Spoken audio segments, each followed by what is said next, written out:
Hey hi hello everyone welcome to my channel. ఇవాళ మన ఛానల్లో వచ్చేటప్పటికి ములక్కాయ టమాటా అని చాలా టేస్టీగా సింపుల్గా ఎలా చేసుకోవాలంటే నేను చూసేద్దాం. ముందుగా కళాయిలో ఆయిల్ పోసుకొని అది హీట్ అయ్యాక దాంట్లోకి అనేది పోపు వేసుకోండి.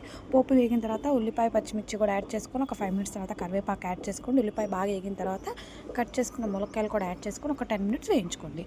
ఆ తర్వాత కట్ చేసుకున్న టమాటా ముక్కలను కూడా యాడ్ చేసుకొని మొత్తాన్ని మిక్స్ చేసుకొని దీంట్లోకి సరిపడా ఉప్పు కొంచెం పసుపు అనేది యాడ్ చేసేసుకొని ఒక మీడియం ఫ్లేమ్ మీద ఒక 20 మినిట్స్ దాకా బాయిల్ చేసుకోవాల్సి ఉంటుంది.